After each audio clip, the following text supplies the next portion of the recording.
प्यारे बच्चों, हम कक्षा 10वीं गणित के अध्याय 15 क्षेत्र मिति से संबंधित प्रश्न हम ले रहे हैं। बहुत ही इंपॉर्टेंट प्रश्न है, ध्यान से देखेंगे। सबसे पहले प्रश्न पढ़िएगा। यहाँ पर दिया गया है 2 सेंटीमीटर त्रिज्या वाले 64 गोलियों को पिघलाकर एक बड़ा गोला बनाया गया है और बड़े गोले की त्रिज्या ज्ञात करनी। पहले इसको समझने के लिए हम रफ कार्य कर लेते हैं।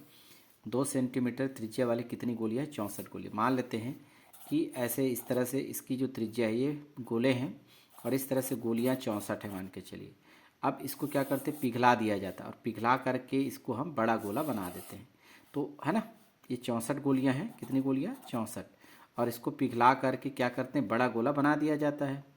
जैसे आप देखे होंगे, हम किसी औजार बनाने वाले के पास जाते हैं, बहुत सारा हम आइटम है ना, वस्तु लेके जाते, धातु लेके जाते, तो पिघला करके बड़ा वस्तु बना देता है।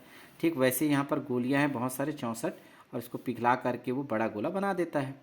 तो इस स्थिति में इसका आयतन यानी कि 64 गोले का आयतन है ना और बड़ा गोले का आयतन, दोनों का आयतन क्या हो जाएगा? बराबर होगा।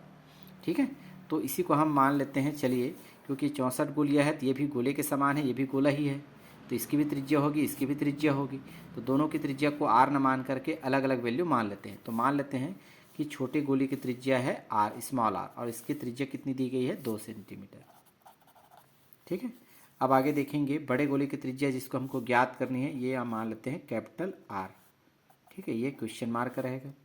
अब देखेंगे, चूंकि हम 64 गोली को पिघलाते हैं तो बड़ा गोला बनाया गया, पिघला करके बड़ा गोला बनाया गया। इसके कारण से क्या होगा? 64 छोटे गोलियाँ, 64 गुना छोटे गोलियों का आयतन बराबर होगा। किसके बराबर होगा? बड़े गोले के आयतन के बराबर होगा। ठीक है, तो यहाँ पर हम देखेंगे 64 गुना छोटे गोलियों का आयतन लिखा हुआ है ना। तो 64 का 64, चूँकि गोलियाँ भी क्या है, गोले के समान होता है, इसलिए गोले का आयतन भी लिखेंगे। तो गोले का आयतन का सूत्र क्या होता है? 4/3 पाई आर क्यूब लिखेंगे। ठीक है, और छोटे गोले के लिए त्रिज्या क्या मानी गई है? आर के जगह हम रखेंगे 2 सेंटीमीटर, इसके बाद वाले स्टेप में रख लेंगे। बड़े गोले का आयतन का भी सूत्र लिखेंगे तो यही आएगा 4/3 है ना, पाई आर क्यूब।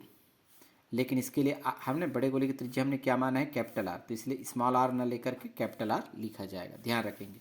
तो बाएं दाएं पक्ष में देखेंगे 4/3 और पाई है, 4/3 पाई, ये दोनों पक्षों में तो कट जाएंगे।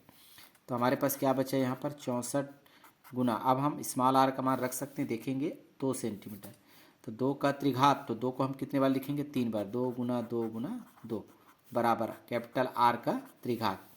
इस तरह से हम 2 गुना 2 गुना 2 को हम गुना करेंगे आगे प्रोसेस में, तो ये होगा 8 बराबर आर का त्रिघात। इस तरह से 64 को हम लिख सकते हैं 8 गुना 8, और गुना 8 पहले से है, बराबर आर का त्रिघात। तो ये आर का त्रिघात है, तो 8 भी कितने बार दिखाई दे रहा है? 3 बार, 1 2 3, तो इसे हम लिख सकते हैं 8 का त्रिघात बराबर आर का त्रिघात। घातांक नियम से घात कट जाएंगे, बराबर है तो हम इसे सजाती रूप में लिख सकते हैं आर बराबर 8 सेंटीमीटर। आर क्या चीज़ है? बड़े गोले की त्रिज्या, यही हमें ज्ञात करना है। तो उत्तर कैसे लिखेंगे? अतः बड़े गोले की त्रिज्या, बड़े गोले की त्रिज्या 8 सेंटीमीटर होगी। ये आपको आंसर लिखना है।